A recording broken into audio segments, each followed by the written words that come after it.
Hi guys, ફરી એકવાર મારા નવા મિની બ્લોગમાં તમારા બધાનું હાર્દિક સ્વાગત છે. તો આજે હું ખાતી હતી શેરડી અને મારા ઘરે આવ્યો તો મારો કાકાનો છોકરો. ઈ આવે એટલે અમારા બેને બાંધવાનું તો થાય જ. પછી અમે બે હે ને એમાં બાંધતા હતા કે આ મારા બાપા. પછી ઈ બાપા પાસે જઈને ઈ કહે કે મને હિંચકા ખવડાવો, તો એ પગ માથે ઊભો રહી ગયો ને હિંચકા ખાતા. તો બોલો, આવું નાનપણમાં કોને કર્યું એ જરા કમેન્ટ કરીને કહેજો. અને પછી સ્કૂલેથી મારો ભાઈ આવી ગયો તો એટલે એ તો ન્યા મારા ભાઈ પાસે જઈને કહીએ ભાઈ મેં કીધું આયા હું કયું નહીં રમાડું, મને તો કે દીદી.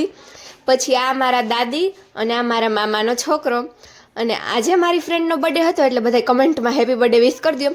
પછી મારો ભાઈ હોમવર્ક કરવા બેઠો એટલે મારા મામાનો છોકરો એને કહેતો તારા પેપર ને જરાક મને બતાવી તો ખરા. તો પછી એને બતાવતો હતો બધું કે આમ છે આમ છે અને બધું શીખવાડતો હતો. અને હાયરો મને પણ કહેતો હતો કે તું આને કંઈક શીખવાડતી જા. મેં કીધું એ મારું માને તો હું એને શીખવાડું. પછી અમારા બે વચ્ચે હે ને લૂડોની ચેલેન્જ થઈ. તમને તો ખબર છે અમે ચેલેન્જ કરી એટલે આપણે ચોકલેટ તો વચમાં હોય જ ને. તો પછી હે ને મારી બે વચ્ચે એવી ચેલેન્જ થઈ કે જે હે ને હારશે ને એને 40 વાળી ચોકલેટ ખવડાવવાની. મેં કીધું તું 100 વાળી ચોકલેટ રાખ, પણ એ કહે ના ભાઈ તું જીતી જઈશ તો પાછા મારા 100 રૂપિયા ચાહે ને. એટલે એને ખુદે કીધું કે આપણે હે ને 40 વાળી ચોકલેટ રાખી. મેં કીધું કાંઈ વાંધો નહીં, 40 વાળી તો 40 વાળી, બાકી ચોકલેટ તો આવવાની હે ને. પછી હું અને મારા મામાનો છોકરો એટલે એનું નામ હિરણ હે એટલે અમે બે છે ને લૂડો રમવા માંડ્યો. અને મારા ભાઈ ઊભો વિડીયો બનાવતો હતો. એને એવું કે મારી દીદી જીતે ને એટલે એ ચોકલેટ મને જ જડવાની હે. બોલો. પછી હું એને કહેતી હતી કે ભાઈ ચોકલેટ હું તને દેવાની નથી, કેમ કે એ ચોકલેટ હે ને મારી જ છે અને હું તને ચોકલેટ નહીં દઉં, કેમ કે રમું હું એને હરાવું અને ચોકલેટ તું ખા, એવું તો થોડી ના હાલે. એટલે હું એને કહેતી ચોકલેટ તો આજકાલ હું તને દેવાની જ નથી, ચોકલેટ તો હું એકલી જ ખાઈશ, હું હિરણ નહીં દે. ઓલી ખેરે હું જીતી હતી, આજકાલ હું 40 વાળી ચોકલેટ ખાતી અને આ એટલે મારા મામાનો છોકરો કહી હવે આપણે બીજી વાર જોઈ કોણ જીતે. એમાં 40 વાળી ચોકલેટ જ છે.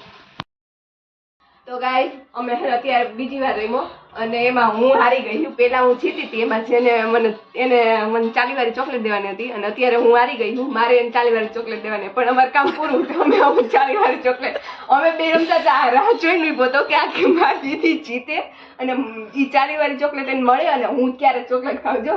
એટલે મારી બાજુમાં જ બેઠો હતો. હવે આમ જો પાછું રમી બીજી વાર, હવે જોઈ ત્રીજી વાર કોણ જીતે. તો ગાઈઝ અમે ત્રીજી વાર લૂડો રમતા હતા. તો છે ને નાના નાની મામા મામી બધા આવી ગયા. એટલે નાના નાની બેઠા હતા અને મારા નાના મામા મોટા મામા અને મારો ભાઈ હે ને કંઈક છાપ ને કાટ રમતા હતા. ઓલા બાકસના ખોખાથી રમવાનું હોય ને એ. અને હું બેઠી જોતી હતી કેમ રમે હે. પછી ગાઈઝ અમે હે ને બધાએ તમે બધા ઓળખતા જ હતો.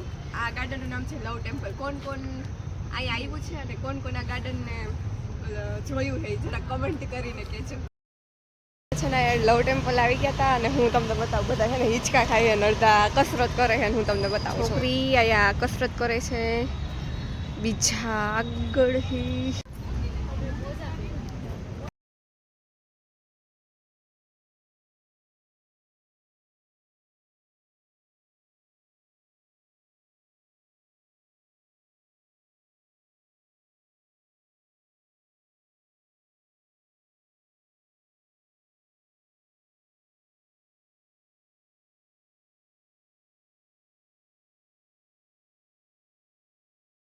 તો પછી ગાય છે ને અમારા મામાની છોકરીને મારો ભાઈ હે ને આ કંઈક કરતા હતા. આનું નામ મને નથી આવડતું, તમને નામ ખબર હોય ને તો મને કમેન્ટ કરીને કહેજો. મારો ભાઈ તો હે ને ચડીને આસાનીથી ઉતરી ગયો, પણ મારા મામાની છોકરી હે ને ઉતરવામાં બીતી હતી કે દોરી તૂટી જાય તો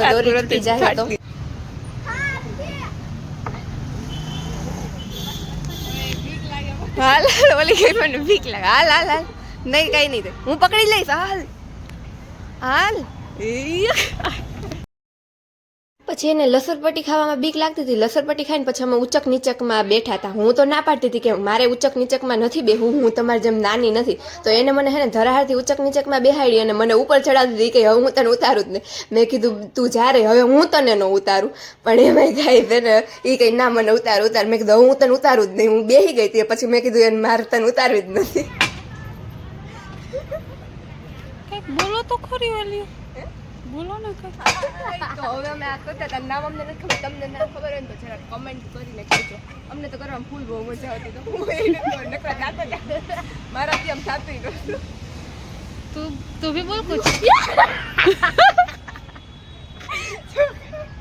અરે ભાઈ ઘા ન કરે એ બોલે કઈ કહું પછી ગાઈઝ એવું બધું કરીને અમે હે ને બીજું કંઈક જોયું, અમે ત્યાં બેસી ગયા. ત્યાં કુલ હે ને 4 જણા નહોતું, પણ એનું નામ શું હે ને એ જ અમને નથી ખબર. પણ હું, મારી મામાની છોકરી અને મારી મામી અમે ત્રણેય બેઠા હતા. મારી મામાની છોકરી જો એવું કંઈક કરવાનું હે, મને આનું નામ નથી ખબર. જો તમને ખબર હોય તો કમેન્ટ કરી દેજો. પછી અમે ગાઈઝ એ બધું કરી લીધું. પછી અમે બીજી રાઈડ જોઈ, જેમાં હે ને મારા મામાની છોકરી એટલે કે આરતી અને મારી મામી બે બેઠા હતા. આરતી છે ને પાતળી રહી ને દુબળી પાતળી, એટલે એનાથી નહોતું થતું, પણ મારી મામીથી થતું હતું અને એ કરતા હતા. પછી એ ઊભી થઈ ગઈ.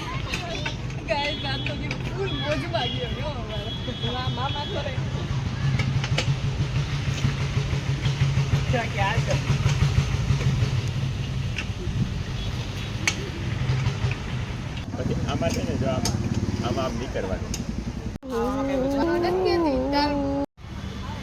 હવે કસરત કરવા આવ્યા, હિંચકા ખાવા આવ્યા કે ગાર્ડનમાં ફરવા આવ્યા, એ જ નથી ખબર પડતી.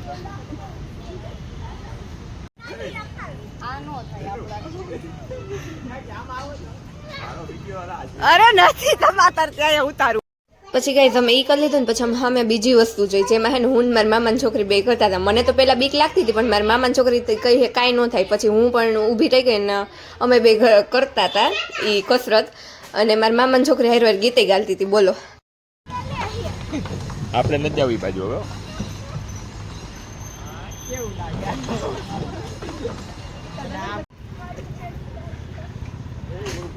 આ શું કરે?